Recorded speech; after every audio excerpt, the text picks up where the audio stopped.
Comentario del día martes. El caso de Job. El libro de Job se sitúa en un entorno de gran sufrimiento y cuestionamiento existencial. El patriarca, un hombre descrito como perfecto y recto, temeroso de Dios y apartado del mal, es presentado como un modelo de integridad en medio de una vida próspera. Sin embargo, en el relato se introduce una escena celestial en la que los hijos de Dios se presentan ante el Señor, y entre ellos aparece Satanás, quien cuestiona la fidelidad de Job, sugiriendo que él teme a Dios solo por la protección y la gran bendición que Dios le ha otorgado. Dios permite que Satanás ponga a prueba a Job, primero en cuanto a sus bienes, y luego en un segundo acto, afectando su salud. Este contexto revela que el sufrimiento de Job no es arbitrario, sino parte del gran conflicto cósmico en el que Satanás intenta demostrar que la fidelidad de Job depende únicamente de la bendición divina. En otras palabras, Satanás insinúa que Dios no tiene servidores leales y que Dios prácticamente soborna a los que le son fieles para que le sean fieles. Como siempre, Satanás acusando a Dios, calumniando a Dios y calumniando a los hijos de Dios. Él no soporta ver que haya personas fieles a Dios, porque él afirma que nadie puede ser fiel. Y cuando alguien humildemente depende de Dios y es fiel al Señor por causa de Cristo, Satanás es desmentido, es expuesto como mentiroso delante de todo el universo. El término hebreo que se traduce como perfecto y recto en Job capítulo 1 verso 1 enfatiza la integridad moral de Job. La escena celestial muestra que hay un concilio entre los seres celestiales, lo que evidencia que el conflicto entre el bien y el mal se libra tanto en el ámbito terrenal como en el ámbito celestial. La palabra hebrea que se relaciona con ocultar o proteger se utiliza en el contexto de la protección divina sobre Job, lo cual Satanás cuestiona al sugerir que tal protección es la causa de la fidelidad de Job. Es decir, el Señor ocultaba a Job bajo sus alas. Eso es lo que quiere decir el término hebreo, cuando se dice que Job era protegido por el Señor.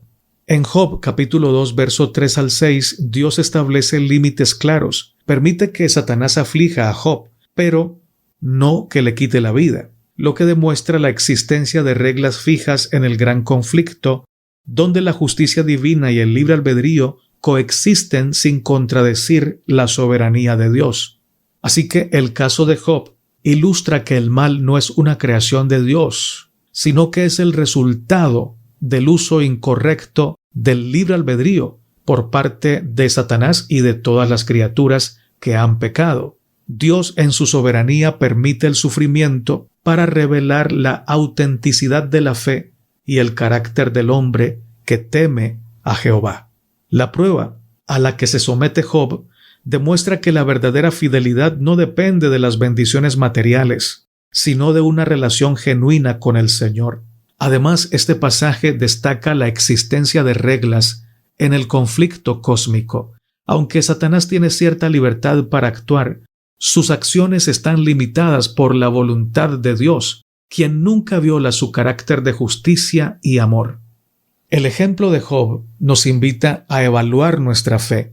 ¿Será que nuestra devoción al Señor depende solo de las bendiciones que Él nos da? ¿O es un fruto de una relación genuina y amorosa con Él? Incluso en medio del sufrimiento, debemos confiar en que Dios tiene un plan mayor y que nuestras pruebas forman parte de su diseño para fortalecernos y perfeccionarnos. Al igual que Job, debemos aceptar las pruebas de la vida con humildad, entendiendo que a través del sufrimiento se revela la verdadera fortaleza de nuestra fe. La confrontación entre Satanás y Dios en el concilio celestial nos insta a discernir entre la protección divina y los engaños del enemigo, fortaleciendo nuestra capacidad para elegir el camino de la verdad. El caso de Job es una ventana al gran conflicto cósmico, donde se pone de manifiesto la verdadera naturaleza del mal y la respuesta de Dios ante él. Aunque Satanás intenta demostrar que la fidelidad de Job es meramente producto de la protección divina, la perseverancia y el testimonio de Job revelan que el amor y la integridad genuinos nacen de una relación profunda con Dios, no de la mera acumulación de bendiciones. Esta lección nos desafía a examinar nuestras propias vidas, al comprender que hay reglas en el conflicto cósmico y que Dios establece límites a las acciones del enemigo. Podemos confiar en que cada desafío forma parte de un plan redentor que perfecciona nuestra fe. Que el ejemplo de Job nos inspire a mantenernos firmes en la verdad, sabiendo que, aunque enfrentemos sufrimiento, la fidelidad de Dios prevalece y nuestra vida se convertirá en un testimonio vivo de su amor y su justicia eternos. El patriarca Job sufrió mucho, pero su historia, su fe, su dependencia de Dios y su perseverancia en la santidad ha sido y seguirán siendo un consuelo y un motivo de fortaleza para muchos que enfrentan pruebas semejantes a las de él. Mi hermano y mi hermana, no te desanimes, porque aunque tú no lo sepas, tu vida está siendo un testimonio de poder y de fortaleza para otras personas. Se creía generalmente entre los judíos que el pecado era castigado en esta vida. Se consideraba que cada aflicción era castigo de alguna falta cometida por el mismo que sufría o por sus padres. Es verdad que todo sufrimiento es resultado de la transgresión de la ley de Dios, pero esta verdad había sido falseada. Satanás, el autor del pecado y de todos sus resultados, había inducido a los hombres a considerar la enfermedad y la muerte como procedentes de Dios, como un castigo arbitrariamente infligido por causa del pecado. Por lo tanto, aquel a quien le sobrevenía una gran aflicción o calamidad debía soportar la carga adicional de ser considerado un gran pecador. El deseado de todas las gentes, página 471. Cada discípulo de Cristo tiene su ángel guardián respectivo. Estos centinelas celestiales protegen a los justos del poder del maligno. Así lo reconoció el mismo Satanás cuando dijo: «¿Teme Job a Dios de balde? ¿No le has tú cercado a él y a su casa, y a todo lo que tiene en derredor?» Job capítulo 1 versos 9 y 10. El medio de que Dios se vale para proteger a su pueblo está indicado en las palabras del salmista: «El ángel de Jehová acampa en derredor de los que le temen y los defiende». Salmo 34, 7. Los ángeles encargados de atender a los hijos de Dios tienen a toda hora acceso a él.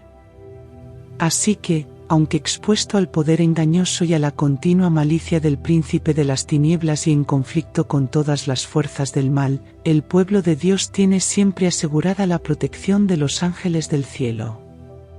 Y esta protección no es superflua.